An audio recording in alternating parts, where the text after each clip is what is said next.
I'm Harriet Carter. I'm the Vice President of Customer and Partner Services here with the Detroit Metro Convention and Visitors Bureau. Welcome to today's session, using data and trends to forecast the future. We are so thrilled and excited to partner with the Michigan Economic Development Corporation, Longwoods International, and Tourism Economics on our first education session of the year.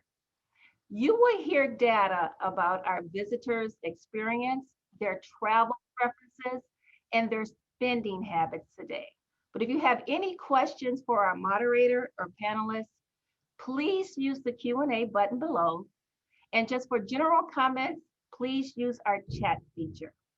But before we start our session, I want to thank you all for the continued support, dedication, and contribution toward the Detroit Metro Convention and Visitors Bureau, and also toward our hospitality industry. It is a true testament to the Detroit's uncrushable spirit. Now with that, I would like to introduce today's moderator, Lauren Brennaman, Manager of Corporate Research for the Michigan Economic Development Corporation. Lauren. Thank you very much, Harriet. Good morning, everyone. Welcome to our first information session in partnership with Visit Detroit and the MEDC and some of our travel partners who are going to be providing some amazing information today. I'm Lauren Brennaman, and as Harriet told you, I'm the manager of the corporate research team at the Michigan Economic Development Corporation. Our team works under the Strategy and Policy Division at the organization in partnership with Pure Michigan. Now, we don't just oversee research for Travel Michigan, we also oversee research for all of the different business units in the organization. So we manage the travel research budget as well as the other business units throughout the organization. And we do this in collaboration with Dave Lorenz, the Vice President of Travel Michigan.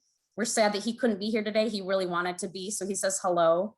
And Kelly Wolgamott, who is the Director of Travel Marketing. I work closely with her to make sure that their team is getting all the research necessary to make some good decisions in their strategic planning efforts.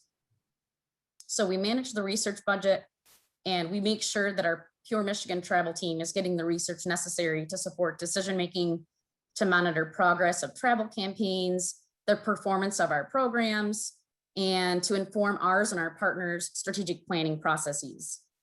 We aim to keep the research updated on either a monthly, quarterly, or annual basis, whichever is most frequently available, so that we can build upon trends in the data. We can learn from what the data tells us.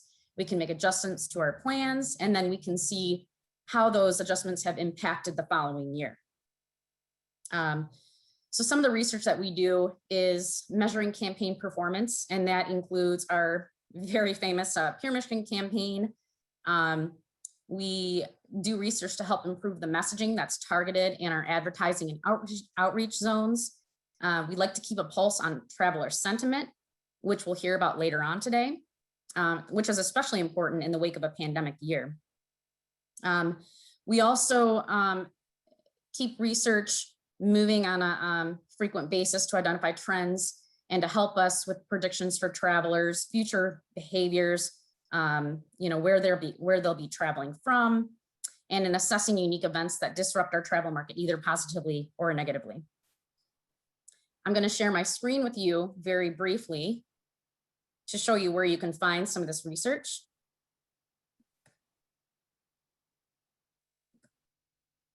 So as you can see here, I just have a Google page up, and I just did a quick Google search for MEDC, Pure Michigan Research and Reports.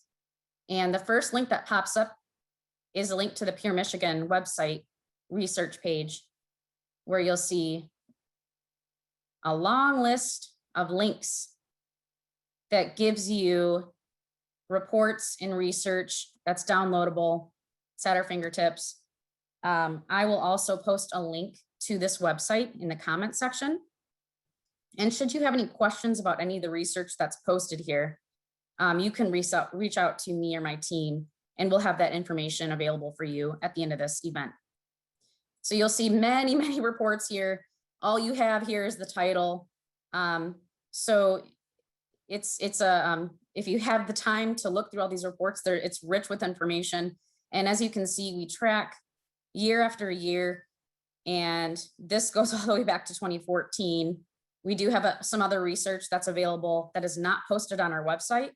And for that, you can reach out to our team and we can see what we can do to best assist you in finding the appropriate information. So we are excited to share some up-to-date information with you today. The toughest thing in gathering research is the lag in information. And we strive every year to provide the information in the quickest way possible and information that is as current as possible. If you have any questions, we're going to have a Q&A session after a few presentations. Just list them in the Q&A section and I will monitor those questions and make sure that we get an answer to them. And even if we don't cover them today, we will follow up with you after this event and make sure that you get your question answered. So now I'm going to turn it over to Anna Blount, who's the Director of Research Services at Longwoods International. And they have been a longtime collaborator with the MEDC. And I'm excited to hear what Anna has to talk to us about today. So take it away, Anna. Hello, thank you so much for joining us. I'm so excited to share some information with you. Today, we're going to talk about the visitor profile for the Detroit Metro for Travel USA, our signature visitation study that we do with the state. So I'm going to start sharing my screen. All right. So what am I about to share with you? I'm about to share with you facts about people who visited the Detroit Metro in 2019, and it's from Travel USA. Travel USA is the longest running American domestic trip tracking study in the US. We started in 1990 and we gather information quarterly. So why would I say quarterly? People take trips from January to March, and in the beginning of April, we send out our survey and we ask them. In 2019, we had almost 275,000 trips that were taken by over 100,000 Americans. That's overnight and day trips that we track. You will see here that in our 2019 database, the Detroit Metro region alone there were 705 overnight trips, and I believe there were 333 day trips. So we have over 1,000 trips for your area. So what I'm going to give you has a really solid base, and it has really reliable results, and the insights coming from it we can really stand on. When you find out and you're like, hey, how do I know that the people actually went to the Metro? Because we ask them. So the way that it works is that we use an aided model. So we ask people, we give them the list of states and we're like, hey, where'd you go? They hit Michigan. As soon as they hit Michigan, they see this map. And you can see that we use the prosperity regions, by the way. Looking at the map, they're like, hey, what's going on? I went there. And you can see right there, 10 would be the metro region. And it specifically on the 3 counties here and the blow up. Just to let you know, we do further ask anyone who says that they visited the Detroit metro region if they actually visited Detroit. About 60% did. But this presentation, we do the regions for the state and not the individual cities, but there is a bit of a difference, just like I said, between Detroit the city and Detroit the region in our records. And more importantly, why do we care about 2019? We care about 2019 because the best predictor for future visitation is past visitation, period. The majority of American trips are to places they have already been, period. How do we know this? Look at the right-hand side of this slide first. And you're gonna see that all the people who went to the Detroit Metro in 2019, over a quarter, we're looking at 79% had been there before in their lives. The majority, 58%, had been there in the last 12 months. Why is that? Because they really enjoyed going there. If we look at the left-hand side, just to start off the visitor profile with good news, you'll see that 62% of people who went to the Detroit Metro in 2019 were very satisfied with their overall trip experience. 5 out of 5, not top 2 box, but 5 out of 5. What they really like about it individually, they felt safe and secure there, 74%, yes. 66% were very satisfied with how clean it is. And also 66% said, yeah, the people were really friendly. These 3 here, the safety and security, cleanliness, and friendliness of the people, those are actually great precursors for COVID recovery. So that's really a great strength here for y'all, and something that shows that the reason people kept coming back is that they had a good time and that they felt in the key things that when people are traveling again, what they're really looking for in past trips to make them go back again. Many of the majority of people who went to Detroit Metro felt those in those key metrics. So that's always good news. Okay. So just to give you an overall size of the market for you, we estimate that in 2019, there were 52.4 million overnight trips to Michigan. Of those 52.4 million trips, 10.3 million were to the Detroit Metro. You're clearly one of the leading destinations in Michigan. Congratulations for that. Okay, what'd they do? So this is the question where we ask you what you did. And when we do ask you what you did, we're like, hey, here's a list of things. You can only pick one. What was your primary purpose of the trip? And you're going to see the overwhelming majority at 57% said visiting friends and relatives. If we look at the right-hand side, the top blue is going to be y'all, and the orange is what we call the U.S. norm. That means all American domestic overnight trips, right? Your 57% is 16 points higher than the U.S. norm of 41%. This is a good thing because the leading reason in our traveler survey, which I'll at the end of this webinar, I will talk to you about highlights of the data that we're releasing today. Great news ahead, by the way, for that. That the leading motivator for people to travel again is going to be visiting friends and relatives, and you 100% have that. Great news. When it looks at marketable trips are leisure trips where marketing can change the destination. You're going to see that 12% came to Michigan, to the Detroit Metro for special events, right? And again, you're 4 points over the US norm on that. So that's also when we get the special events back and running again, as the vaccines go further out and more people are able to be together, you're going to be able to attract those visitors again. Again, it follows by a city trip and touring. You will see that 5% of the overnight trips were for conference or convention travel. Regular business trips are 8%, and 3% are bleisure, which has the best of both worlds, a trip that has both business and leisure activities associated with it. Okay. Looking at where your feeder markets are, where are the people who visited Detroit, where did they come from? 35% came from Michigan, followed by 11% from Ohio and 7% from Illinois. You will see California here at 5%, along with Florida, where I'm from. So that's interesting. If you look at the right-hand side, when we look at it by DMAs, you'll see that Detroit is #1 here with 14%. Why is that? Travel USA defines a trip as one that's done for business or leisure, that's outside of your everyday activities where you did not stay in your own home. We don't actually have a mile limit on it. We do have a mile limit on day trips, but not on overnight. So you can, if you went and you were staying, if you left your home and you went into a hotel in another side of Detroit, that does count as a trip. So it doesn't surprise us that Detroit is, your feeder market is usually in the top 3. So this isn't very surprising. But we also will see here that Chicago comes in at tied for #2, along with Grand Rapids. So that's really good news as well. Traverse City here pops up as well at 5%. All right. Total nights away of the trip. Remember when I just showed you that only 35% of the people who visited Detroit overnight in 2019 were actually from Michigan. So we have to get there first, okay? So of a trip that had at least one night overnight in the Detroit Metro, we're looking at that trip was 3.7 nights.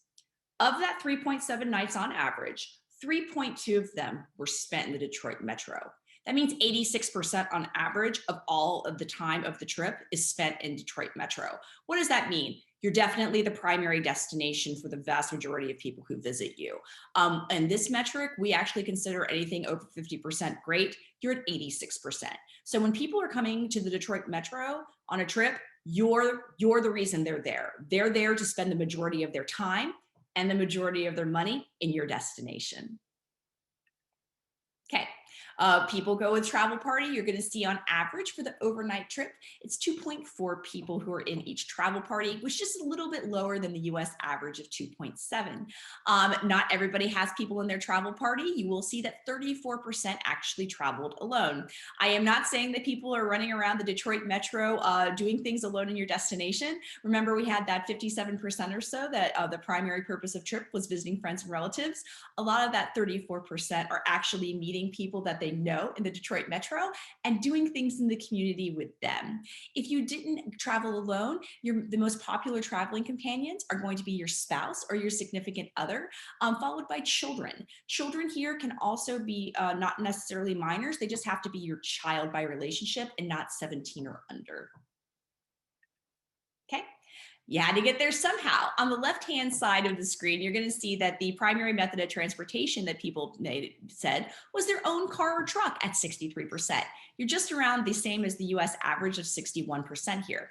This is a good sign because people are going to be more comfortable with actually driving than flying at first, from all of the national traveler sentiment that we do, as well as our partners as well. 22% did fly because of that amazing airport you have there. That's slightly above the US average of 17%. When we look at the right-hand side, I always like to mention this when it comes to visiting friends and relatives. Just because our primary purpose is visiting friends and relatives does not mean we want to stay with them. You're going to see that there's a 20-point difference between people who are like, yeah, that's why I did that trip, versus 37% who actually stayed in the homes of their friends and relatives. So there is VFR traffic that actually does contribute towards the bed taxes. When we're going to see number 2 here is going to be at other hotel. That's a function of our survey. We say, did you stay at a resort hotel? Did you stay at a motel? Did you stay at an other hotel? And other hotel is the vast majority of all hotels. The Hiltons and Marriotts of the world is just how it's listed to make it clear to respondents what we're trying to get to. 28% of people who visited the Detroit metro in 2019 stayed at a hotel. That's 6 points over the US average. 17% stayed in a motel and 12% in a resort hotel. So it is good that you're out of your top 4, that 3 of them are actually traditional accommodations. Really good news. We asked before I showed you the primary purpose of trip, but you do more than one thing on a vacation. So we have a separate question, vacation or business trip, and we have another question to ask this. So we said, hey, here's a list of over 50 activities you could have done on this overnight trip in the Detroit metro. What did you do? And you're going to see here our top 10. You'll see number 1 is shopping. Shopping's almost number 1 and great news for the destination. And that's 30% of people were like, yeah, I went shopping. You're going to see bar, nightclub, and fine upscale dining are number 2 and 3. And then we have a little bit of difference here. We have some cultural attractions like museums, 12%. Visiting a landmark or historic site at 7%. We have the casino, always fun at 12. Going to the zoo, going to a brewery, having a business meeting, and a beach waterfront here as well. So this kind of speaks to the depth and breadth of your offerings, right? And it also speaks to the larger point is, again, over 85% of your trips are some sort of leisure trip, be it VFR or a marketable leisure trip. And when people are traveling for their own, where they're picking where they're going to go and doing their own things, they're not just one-dimensional visitors anymore. They're looking to do a wide variety of things. They want great things to eat, maybe go to the zoo, see some history, go have some fun at a bar, go shopping, go to a casino. And it just goes to show you that the Detroit metro really has a lot of different variety of activities by the disparate activities we're seeing here in the top 10. You really can click off people's multiple buckets for people. And that's a really phenomenal thing as people are looking for multiple reasons to visit an attraction, because going on a trip is an investment. It's an investment with the people that I went with or the people that I'm going to see. It's to have memories that'll last a lifetime. And it's about investing in experiences over just stuff. And that's increasingly important now, especially as travel was taken away from people. We really do believe that travel will come back and that people are going to put their money into those things that I was just talking about. And clearly the Detroit metro has so much to offer. And it's really great news for you and your overall recovery as we get past the COVID crisis. right? Just a couple things about the overnight visitor profile. You are going to see that of the people who took the survey, and remember we had an average trip party of 2.4, 55% were female and 45% were male. Not saying that a bunch of women are running around the streets of Detroit, just more women in the travel party than men happen to take the survey this year. So don't worry about that. When we look at the top right-hand side, you're going to see the age brackets, and the top is going to be the Detroit Metro, and the bottom one is the US average, right? And you will see you're kind of pretty much in line with the US average. You are a little bit lower on the 25 to 34 age bracket, which is in green, by the way. And also you're a little bit over on the 45 to 54, but nothing too drastic. In the center on the bottom line, you're going to see the race. We do this question is done the same way the census does it. That's why we ask about race and then Hispanic background separately. You will see that you have a more diverse visitation, which is fantastic. 11% are African Americans, 81% are white, and 8% are a race other than white or African American. You are a little bit lower than the US norm on Hispanic visitation. 4% report that they are Hispanic compared to 9% for the US overall.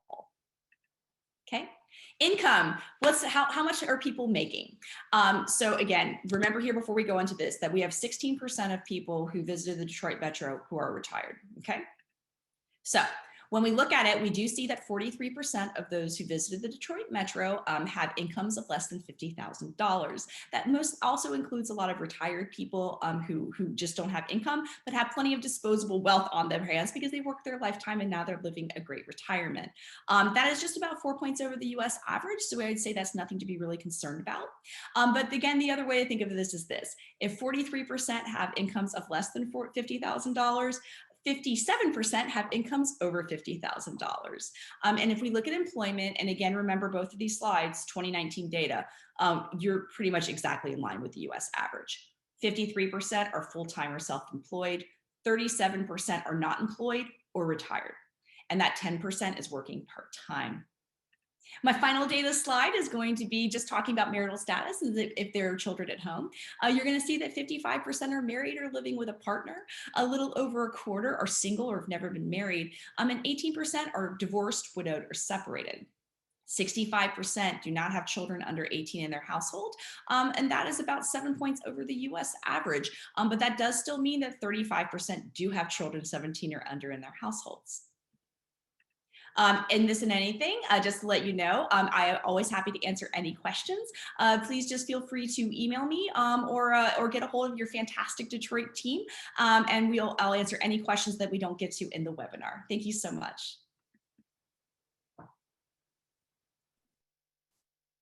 All right, thank you so much, Anna, for that wonderful presentation.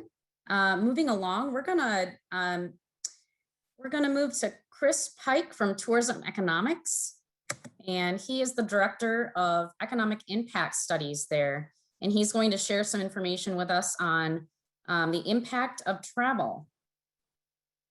Take it away, Chris.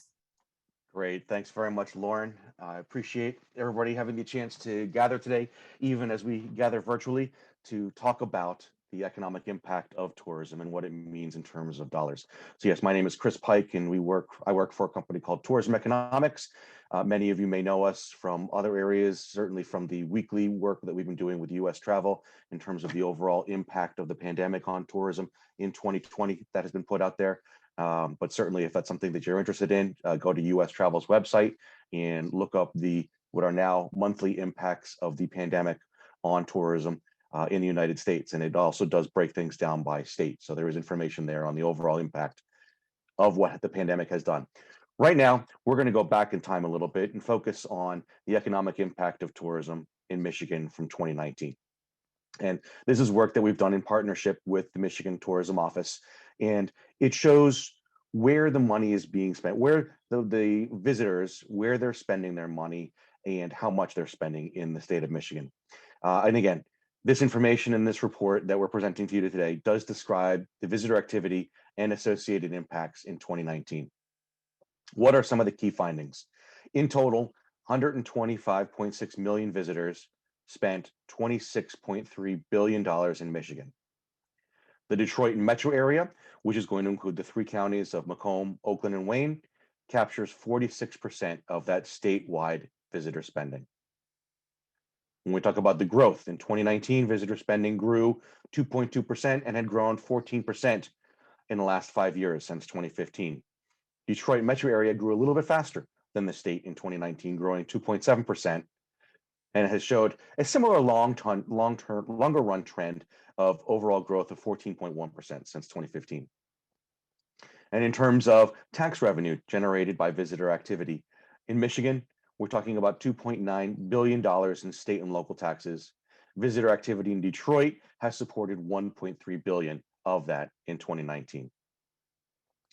What are we doing when we analyze what is being spent in the state of Michigan? Well, we use a number of different diverse data sets. We certainly work with the consumer survey information that you've just heard Anna talk about, and not just the visitor profile of it, but also as part of that survey, they're asking you how much they spent, where did they spend it, in what types of businesses did they spend. So we're taking that traveler survey data, combining it with information on taxes, information on industry data from sources like Smith Travel Research, and also looking at jobs and wages to marry that tourism demand with the actual supply, both in Michigan and, as Lauren pointed out, we do break out visitor spending down to the county level for the state of Michigan. So we include a number of different data sources to look at where that visitor dollar is being spent. So the information that you'll see here, especially when I refer to the Detroit metro area, is going to be what is the money that's being spent in the Detroit metro area. So as Anna talked about, you house basically the airport that would be a regional airport and support visitation to more than just Metro Detroit, but also some of the surrounding area. Metro Detroit will get credit for all of those Michigan visitors who have flown into that Detroit airport and rented a car and things like that, because that is money and that is benefiting those counties in the Detroit metro area. So when we talk about the overall visitation in the state of Michigan, 125.6 million person visits, and that's up 8.5% since 2015, which is an increase of 10 million visits. And over this last five-year period, we've seen that overnight and day visitation has grown pretty similarly. Throughout the expansion that we did have in the 2010s, it was sort of a seesaw type of race when we talk about the growth of visitation. Early on, because of the cheapness of lodging that we had coming out of the Great Recession of 2008 and 2009, overnight visitation actually grew faster in the early part of the decade because it was inexpensive to travel, especially with lodging being a big part of the visitor experience and the visitor spending. Because lodging rates were low, overnight ended up increasing first. When we got to 2014, 15, and 16, we saw a bit of an increase in day visitation. At that point in time, gas prices had dropped $4 down to closer to $2. Hotel rates had started to recover their losses from the Great Recession. So there all of a sudden was a jump in incomes, and it really meant that there was an increased group that was able to travel that hadn't traveled before. And what are they going to be most comfortable doing first? Day travel. But in the latter part of the decade, both with cheaper gasoline prices, but also incomes going up, which meant that people could afford to travel a little bit more, we did see that both day and overnight travel was supported overall visitation growth. And it was good to see that level, that it wasn't really dependent on just one or the other in that case. When we talk about spending in the state, we're talking about over $26 billion in spending, which increased by $580 million in 2019. And it has grown by 3.2 billion since 2015, and that's an overall increase of 14%. When we break it down to what's happening in the Detroit metro area, and I've broken this down both to the Detroit metro area and the rest of Michigan, just to show you the breakouts on how that would look. In the Detroit metro area, spending increased by $230 million in 2019 and has grown by 1.5 billion since 2015. That's an increase of actually 14.1%. So actually, visitor spending in the Detroit metro area has grown slightly faster than the state as a whole. Visitor spending is 46% of all visitor spending in the state. And again, it has grown slightly faster over this last 5-year period than the state as a whole. Now, when we look at where people are spending in the state, lodging becomes the largest spending sector at about 23%, a little bit over $6 billion. Now, it does include areas like second homes and Airbnbs and those types of areas.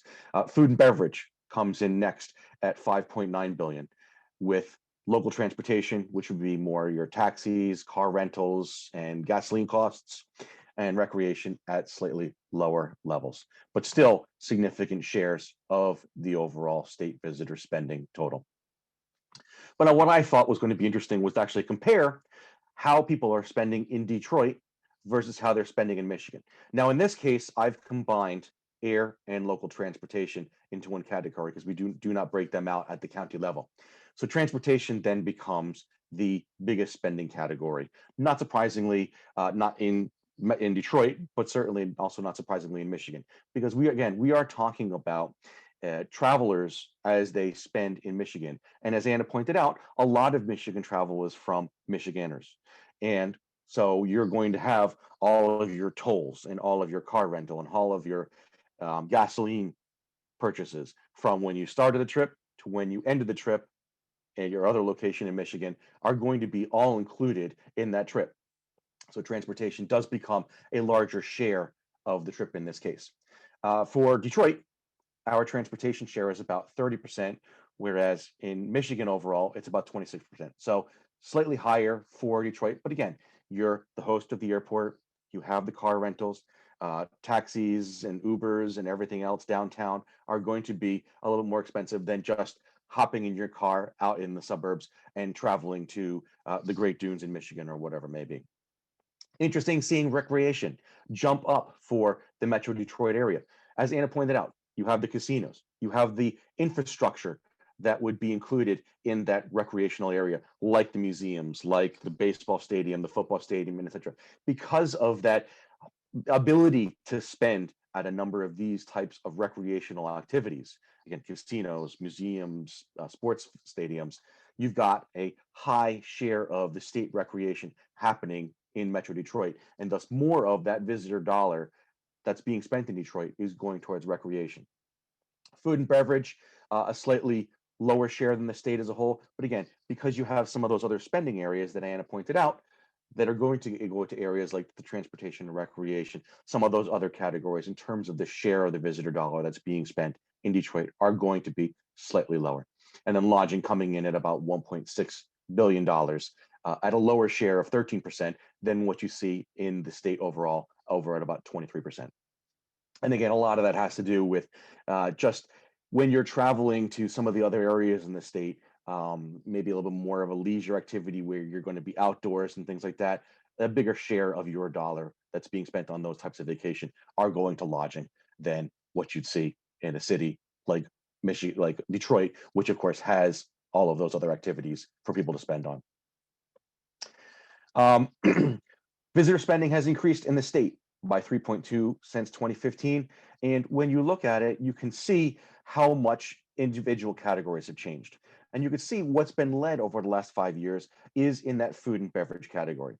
People, what we've seen over the latter part of the decade, are moving away from just spending at McDonald's with the kids and stuff like that, and they want to go to the brewery. They want to go to that little bit higher level restaurant, and where they're going to spend a little bit of extra their money is going to be on food and beverages. Transportation costs in some cases have declined, so transportation spending has grown smaller than overall visitor spending. And we've seen that over the last 5 years, especially with the increases in ADRs that we saw in 1917 and 1918, lodging has had a good annual growth rate of about 3.5% above the overall visitor spending increase in the state of Michigan of 3.3%.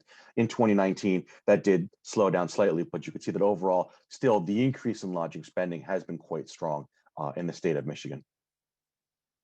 And when we look at the shares over time, and I find this to be something that is a great takeaway when you go and look at what's happening, maybe not just in your county, but in the state, and you look at some of the spending shares and how they change over time, it is interesting to be able to look at how those things have changed. You can see that the restaurant, bars, and grocery store chain share has risen from 21%, 21.4% to 22.5%.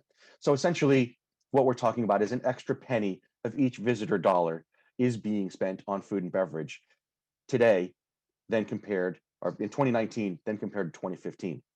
Now, of course, a penny per visitor might not seem like a ton, but when you talk about 125 million visitors, well, then you're talking about, tens of millions of dollars now that we're going to be looking at in terms of the shift in how people spend in the state. So it is important to be able to look at how these things change over time. And of course, where is that money coming from? Well, people are spending a little bit less on retail. And I like to call that the Amazon effect. Whereas people travel, they're able to take a picture of something that they might see. And when they get home, they're going to order it. Or whereas previously, when you went to, let's say, the Great Lakes and you wanted the floaty or the specialized piece of apparatus that you're going to use at your shore home, well, before you had to buy it at your second home, or it was only available there. Now, so many people are going on Amazon, buying it and having it shipped to their thing. They may not be including it as much on their trip.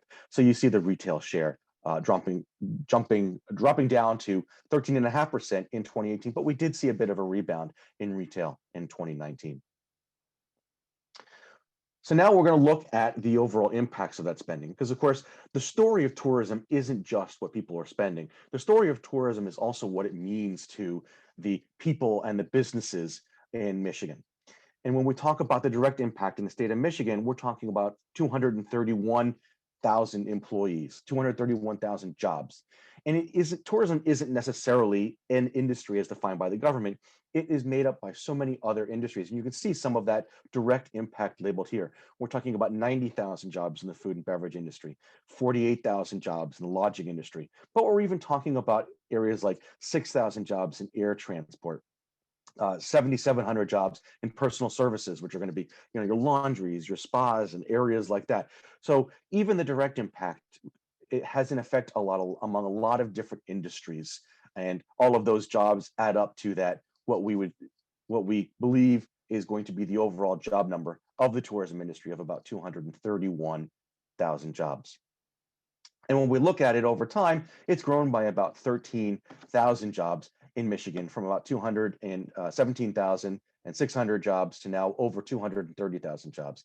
So really that increase of 3,300 jobs in 1 year is growth of about 1.4%, but it has grown again by 13,000 jobs since 2015. And when you think about it, I mean, you look at all the money that's being spent to attract businesses, not just in Michigan, but at every state level. And you look at then what is being spent to support visitation growth and spending growth in the state of Michigan, and realize both that advertising activity, along with certainly other growth that's happening in overall visitor activity across the United States, that supports now an extra 13,000 jobs compared to 2015 that we now have in 2019. And that's a significant job increase that I'm sure any state would love to be able to tout in terms of that increase in employment that's being supported by the visitor activity. Now for Detroit, what are we looking at? We're looking at an increase of about 3,600 since 2016. You notice this is slightly different. This is from 2016, not 2015, in a total of 82,250 jobs being supported by visitor activity in Detroit. Growth in 2019 was about 1,060 jobs, an increase of 1.3%. And this job increase of 3,650 since 2016 is 40% of the statewide total increase. So as Detroit goes, the state goes. When we look at the state and we look at tourism in comparison to other industries as reported by the federal government, tourism ends up being the 11th largest employer in Michigan. With those 230,800 jobs, it would make tourism higher than transportation and warehousing jobs, higher than wholesale trade jobs, and somewhat close to areas like finance, insurance, and real estate rental and leasing. And then when we continuing to talk about not just the direct impact of that visitor spending, but how now this dollar flows through the economy and then means more not just to the hotels and the restaurants, but certainly what we're also talking about is business services that help take care of the credit card receipts or help to maintain the cash registers at the retail facility or other areas like that.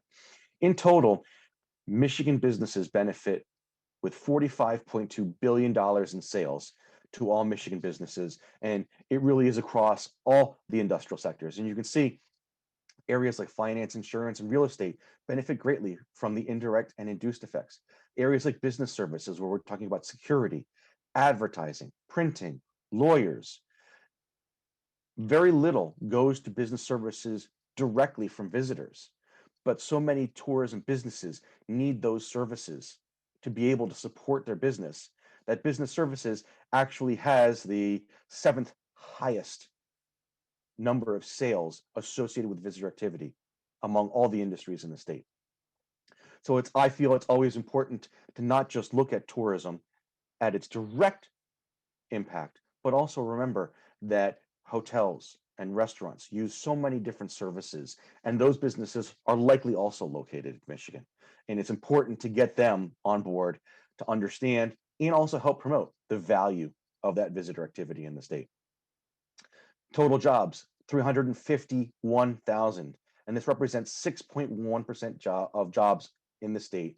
1 out of every 16 jobs in Michigan is supported by visitor activity. When we look at Detroit, we're talking about 132,822 jobs in total supported by tourism. And that's 1 in every 18 and a half jobs in the metro area, in the 3-county area. And you're talking about 44% of all the labor income impacts of the Detroit metro area are from indirect and induced. So that's a lot of wages and a lot of families that are having their households supported because they don't work for the hotels and the restaurants, but they work for the suppliers to those hotels and restaurants. A very important thing to remember as we want to talk about the value of tourism and what it means to Detroit, not just to those hotels, but also to a lot of other businesses. $6 billion in governmental revenues across all different levels of government, state and local taxes of about $2.9 billion in 2019, which was an increase of about $100 million from 2018. And the Detroit area visitor activity generated $1.3 billion in state and local tax revenue in 2019. But of course, these are all really big numbers, and unless everybody decided to use their snip tool and try to capture all of these particular slides or take copious notes, you've probably forgotten half of the numbers that I presented. And I find it's much easier to remember when you think about some of these pictures. I try to picture some of the numbers in your head to get you really a better feel, to not just remember them yourself, but to be able to talk about what they really mean when we think about some of these numbers and what they mean to the overall economy of Detroit. For Detroit, we're talking about $12 billion in visitor spending. Well, if you stacked $12 billion worth of $20 bills, that would reach 40 miles high. Now think about it, the length of the Detroit River is 28 miles. So you're talking about a stack of $20 bills longer, 10 miles longer than the Detroit River. When we talk about 82,000 jobs, we're talking about filling Comerica Park twice. Those are the direct jobs supported by visitors in the 3-county area, and they would fill Comerica Park twice over. And when we talk about taxes, everybody likes to compare it to some other big numbers. Well, Ford Field cost about $500 million to build when it was built, and they equate that to about $715 million in 2019 dollars. Well, state and local taxes supported by visitor activity in Detroit is about $1.3 billion, or just about twice what it cost to build Ford Field. So when we talk about sizes, everybody goes, oh my gosh, that was expensive. Tourism is a lot more than that. And that's something that we all have to remember. The numbers are big, but it also helps to put them in context to really be able to bring that point home about how much tourism matters to Detroit and to Michigan. With that, I will send it back to Lauren, and thank you very much for your attention. Chris, thank you so much. That was a great presentation. I always love those comparisons to Ford Field, and some of those other analogies are great. Helps to put things into context. So we've got about 15 minutes left in our event today for information sharing. And right now we're going to head back to Anna Blount so she can share some information with us on traveler sentiment research, some recent research that's been completed. And after that, we're going to hand it over to one other person before we have a short Q&A. So please remember to put your questions in the Q&A so that we can have a question afterward. Thanks, everyone. All right, back to you, Anna. Thanks so much. Just to let you know, I have some comments. I appreciate, we know that 2020 was not the greatest year. We have done preliminary numbers, and for overnight visitation for the Midwest, we do estimate that for the total year that the region's down 20%. We are scheduled, of course, with Lauren and the rest of the fantastic Travel Michigan team. We will do the 2020 domestic visitation study with them in the second quarter of 2021. And once that information's out, we're more than happy to share those findings with y'all. Again, we take our partnership with Travel Michigan and all of their partners incredibly seriously, and we're really blessed to have that partnership going all forward. But right now, I want to share with you the absolute releasing today brand new findings of our National Traveler Resonance Study. We are on wave 33. We actually started this in the early March of 2020, just as things were tipping off. I bring that to your point because I want to make sure you understand I have some very good news for you. So again, we fielded this on March 17th. We talked to 1,000 Americans. That was a nationally representative sample. So travelers with travel plans the next 6 months. We are exactly where we're in March 11th of 2020 when we actually started this whole thing. 87%. 87% intend to travel in the next 6 months. You're going to see that this is the fourth wave that is over 80%. After lots and lots of things below that, this is fantastic news. People are imagining and actually going to travel again. It's on their radar. It's going to happen. We're finally getting through the hump of traveler perception where people can envision and actually start making those plans and booking those travel service providers to make those trips.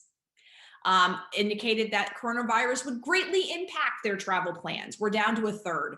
Only 33% said yes to this. Again, that's the lowest we've been since around 3/11 at 35%. We were hitting at over 60% for a while for this, guys. So only 33% now feel that way.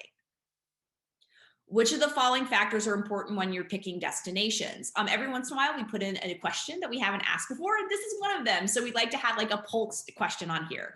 And you're going to see that half of the people are like, yeah, the destination has to have clear health and safety protocols. 44% said there needs to be mask wearing requirements. 39%, some people just don't want travel restrictions, and that's fine. The 39% said they want to do that.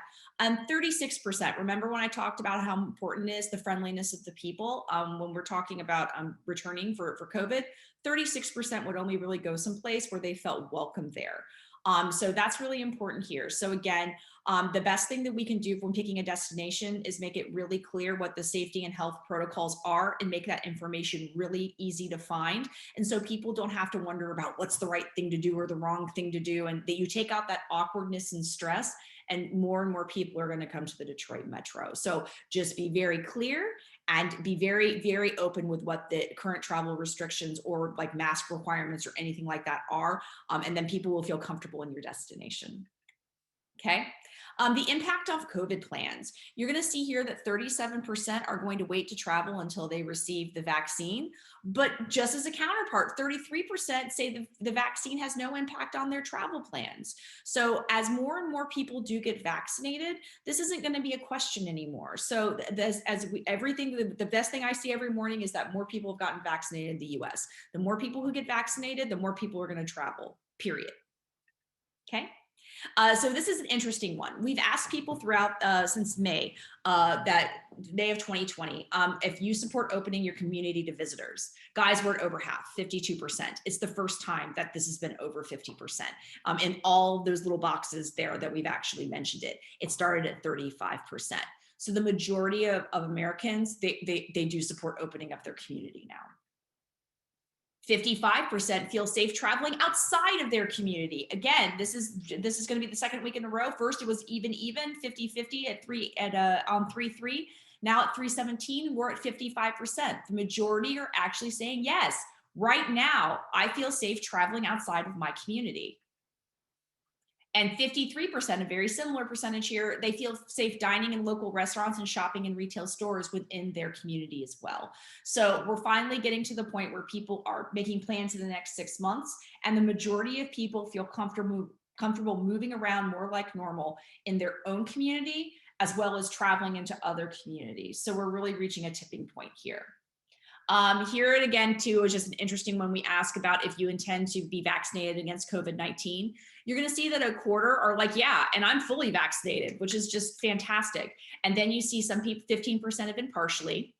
In the 10%, they're in the next couple months, they intend, in the end of March is 12%. They intend to be vaccinated by the end of April, 11%, 10% at the end of May, 4% hope to be vaccinated to start at the end of June. You are going to see here that 24% are either unsure or do not intend to be vaccinated. That's still only a quarter. 75% or so are absolutely vaccinated or intending to be vaccinated in the near future. So again, we want to get to that threshold amount where more people are vaccinated, and every time when people are vaccinated, they're going to be more likely to resume their normal activities in our communities and visiting our other communities as well. So definitely wanted to share that good news with you. Again, it's brand new, that 87% who are intending to travel. We know that a lot of things have been impacted, and we do know that a lot of travel companies towards the comments have been negatively impacted. But please keep in mind that the majority of the people who are traveling to the Detroit Metro are doing it to visit friends and relatives. And that means that they're most likely traveling independently in their travel parties. And so that means that not having a tour guide or something like that you're going to be less hit by that than other more touristy kind of destinations like Orlando, where I'm from, which is definitely going to suffer a lot more than y'all are going to because of those things. Because of the strength of your VFR market, the family members are still in Detroit.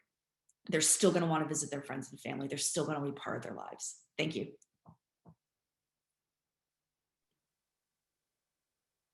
Thank you so much, Anna. That was a great update.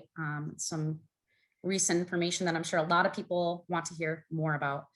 I'm going to hand it over now to Renee Monforton, who's the Vice President of Marketing Communications at Detroit Metro CVB, to give us an update on their Bureau initiatives and how they align with ongoing research efforts.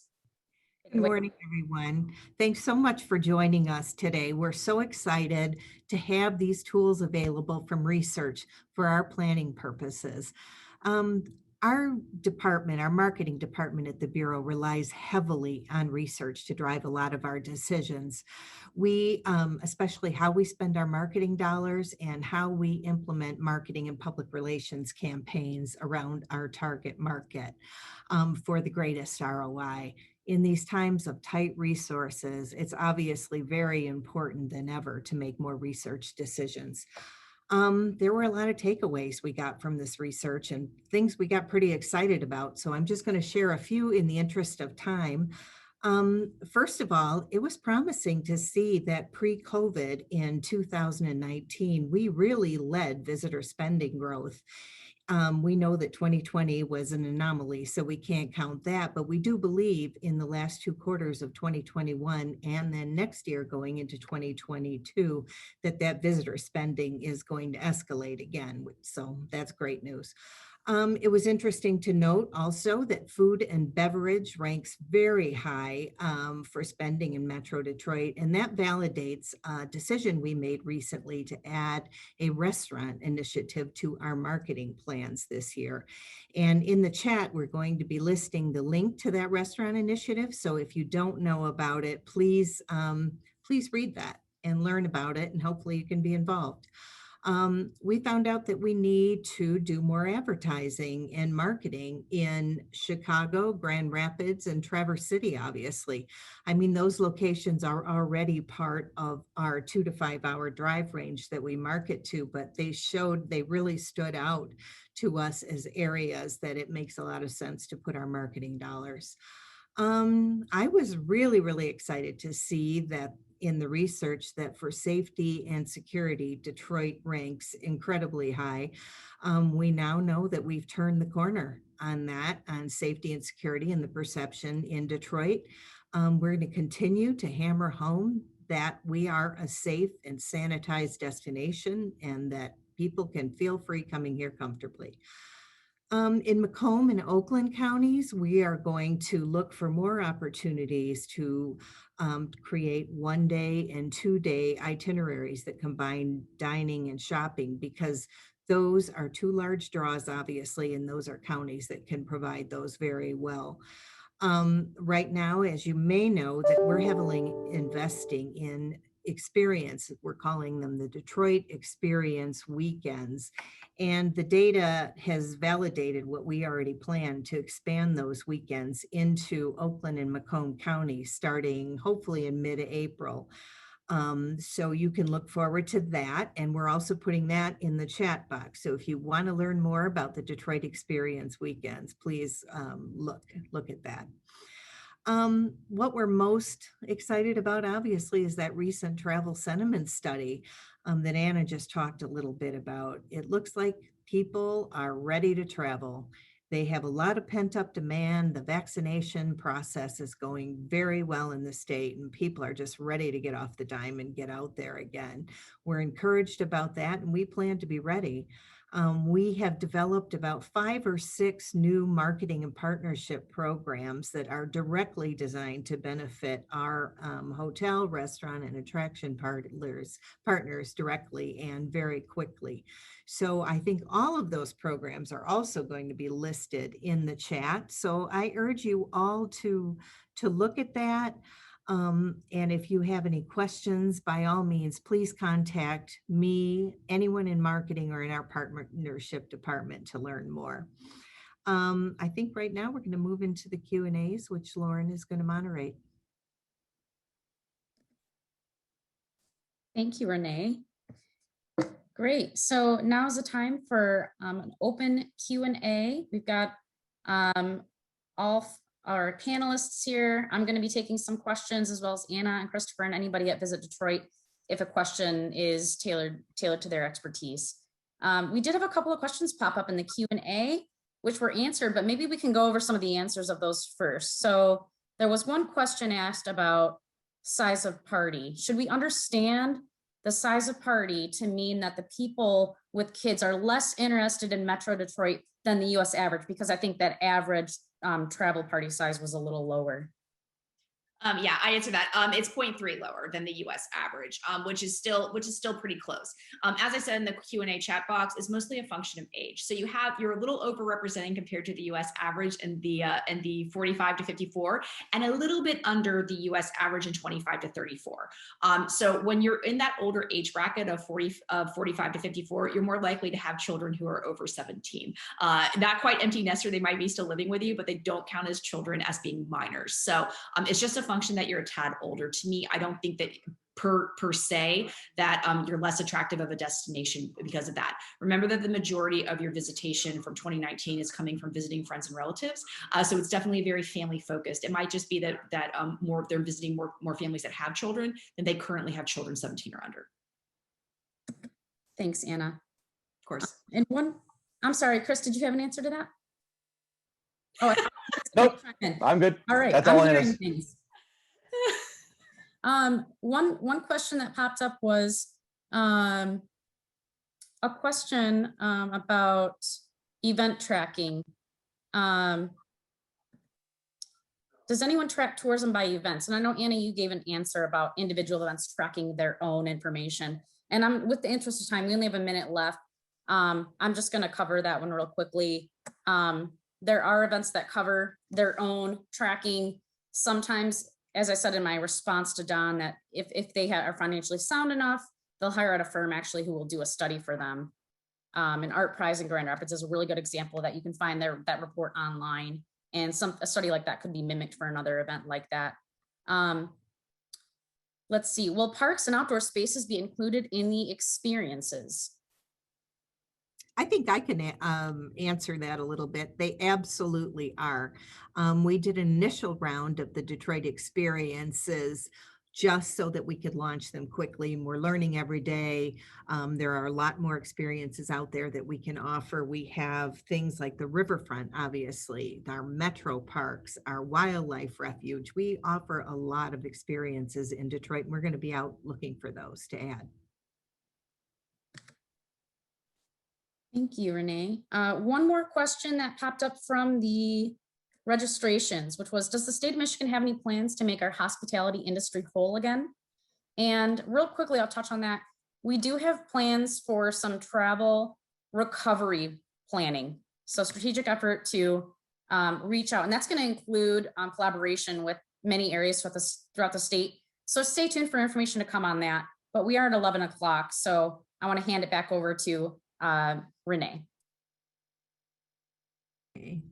Well, thank you so much, Laura, Anna, and Chris, for your insights today. I can't tell you how much we appreciate it. And we also appreciate our partners being on this call and learning a lot about this research. We are happy to answer any questions going forward. Again, contact someone from our marketing team or our partnership department for anything you need to know. And make sure you take a look at all these links of the upcoming programs that we're offering, because when you can participate, we're looking forward to you doing so. So thank you, everybody, again, and have a great day.